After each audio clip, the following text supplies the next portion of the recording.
Florida Crystal McCoy, and in today's video I have a project that I am working on, and this project is a 99 Nights in the Forest birthday cake. So I went to Walmart and I purchased a $42 grocery store cake. I'm going to transform it, guys. That's what I'm going to do today. So we are going to transform this $42 Walmart grocery store cake into an extravagant $500 99 Nights in the Forest birthday cake. So if you'd like to join me in today's video, if you could like the video, if you could subscribe, but only if you want to, not gonna force anyone.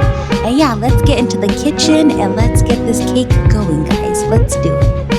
So first things first, we are going to be needing stuff to decorate the cake. So I got these piping bags, these candles, these little leaves, some gel food coloring. I got this piping tip, and I also got this giant thing of fondant right here. It's pretty heavy. I got everything from Hobby Lobby. I spent about $40 for everything. I got some of these Honey Made fresh stacks. So good. So yeah, these are all the not ingredients, decorations I'm gonna use. And the first thing I would like to do too is I am gonna get this fondant out. It's a vanilla flavored fondant, and it doesn't taste too bad. I tried it. I was like, it's not too bad, because usually I don't like fondant. But yeah, it was pretty good. I am using these two templates as well for the letters, and then the other one for the deer from 99 Nights in the Forest. So that's the thing I'm gonna use for that. I'm just getting my colors here set up on what I'm gonna need. So the first thing I'm gonna do is the brown for the deer, and this was fun, but it took me a long time. Like I said, I haven't mixed fondant or decorated a cake in so long, and I am not a professional by any means, so this was a process. One eternity later. Alright guys, so I finally got this brown kneaded, and then I stored it in the pantry for a little bit. I had to go run some errands, do another quick video that will be posted here soon. But yeah, I got this brown done. I'm adding cornstarch to make it less sticky. I know you're supposed to be using, I can't think of the name, but it's another sort of like powder to like harden your fondant. I'm gonna have to look it up and post it on the video, a picture of it. So I am using this picture that I printed out of the deer. I am making an outline with a chopstick because I don't have like the tools. I am just using what I have available to me. This is for my son's birthday. So yeah, I'm just, like I said, I'm not a professional or anything, so I'm doing the best I can here, and I think it came out pretty cool in the end. But yeah, I'm just doing an outline of the deer, just like his body, like where the brown parts are. And then I'm going to use a really sharp knife, and I am going to cut this after and just like get it as finely cut as I can. I think it'd be better if you used an X-Acto knife instead of like just a regular kitchen knife, but like I said, I'm just using what I have, guys, and I'm having a lot of fun so far making this cake.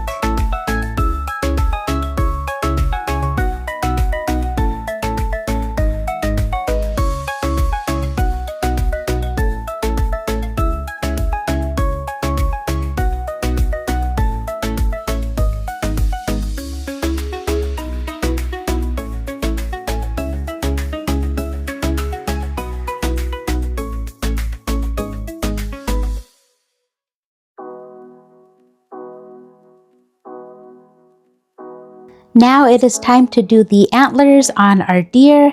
I have to mix up the black, and this also took me way longer than it should have. I looked up a few videos finally, and it was like, don't just put a little bit of black when you're mixing the fondant. They said to use like as much as you can, because the black's like one of those colors that's hard to mix. So I was doing this for a long time. I am also using some vegetable oil on my hands don't worry guys, my hands are clean. I wash them constantly, kind of OCD about it, but yeah, I wash my hands constantly. So yeah, I'm just using the vegetable oil to rub my hands. That way the fondant doesn't stick, because the fondant will stick to your hands. I think they make some sort of glove that you could use for these too, but I just didn't have it. And yeah, like I said, my hands are clean guys, so don't worry.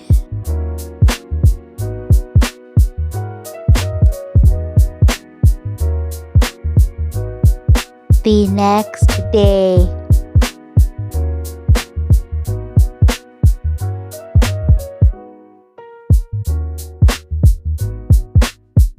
I am doing the same thing that I did with the brown on the deer.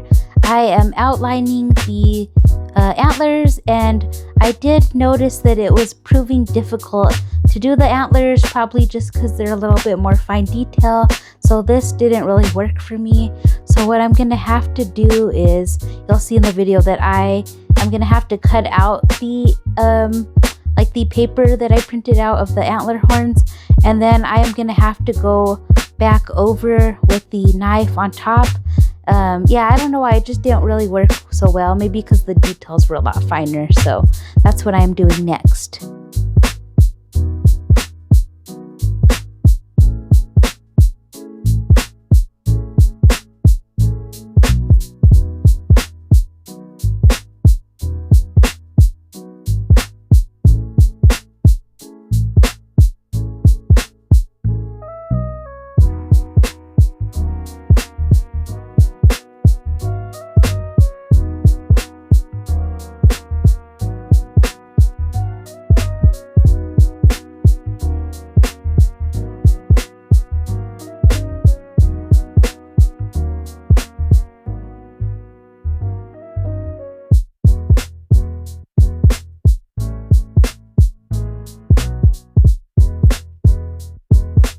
Now it is time to do the eyes and the nose and the mouth and everything on the deer.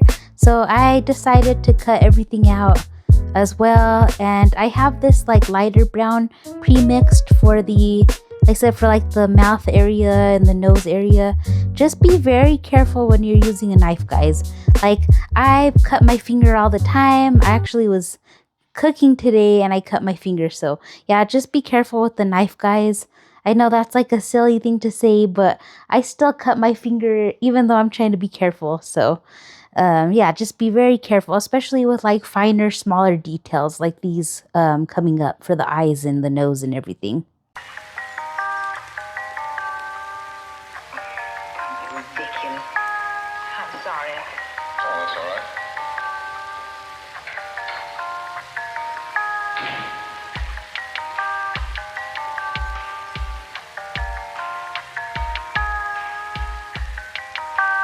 I see.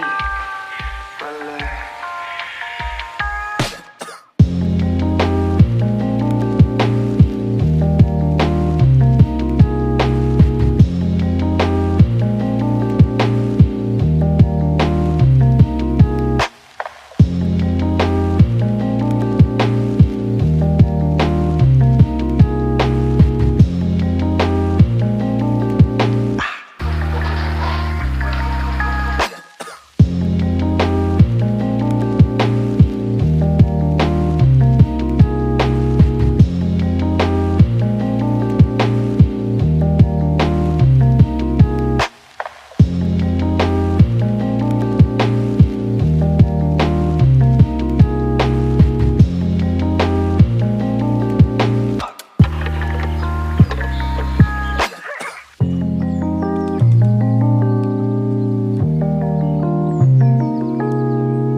This is how my deer is coming out. Let me know in the comments if you like him. I think he looks so cute. He's coming out awesome. So I totally forgot I totally forgot to put the pink in his ears. So now I am mixing the pink up. Luckily this color was really easy to mix. It's real light, so it's really easy to mix it up. And I just cut the little papers where I'm gonna add him, just so I remember, so I don't forget to do them. And I'm just doing the whole same process again, just cutting over the pink parts to add to the ears.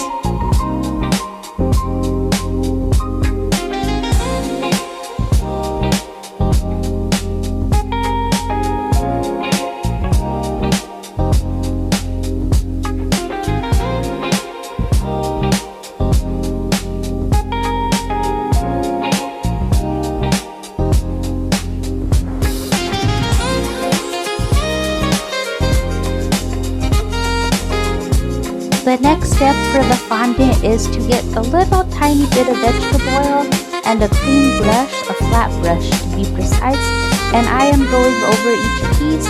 So the cornstarch, it made everything real dull, and I just want to make everything shine again. So I am just adding, like I said, the thinnest, smallest layer to the top of each piece of fondant, just to get the shine back. And I think the cornstarch really helped to dry the backing of it, give it some more stability. And then next, just a little bit, because you don't want to add too much or your fondant's going to be real sticky and gloopy, and you do not want your fondant to start blobbing in on itself.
The deer is finally done. I'm so excited. I love how he came out. I'm so happy. But yeah, this is how he came out. And now I am going to be doing the letters. So that's the next step. So the same process, getting my fondant out. I would like to do the letters for his name, like a bright yellow. And then I want to do a number 7 because he's turning 7. And I want the 7 to be like a red, not like a red. I'm New Mexican, we say like a lot, but yeah, I'm gonna add a red 7, and then I'm doing the same process, cutting out each letter and then tracing over it. I am getting closer to being done. I'm just adding some of the granola, smushing it up. I iced the cake, and now it is time to put everything on top. It was so fun to make this. Thank you guys for watching. I will see you in the next video.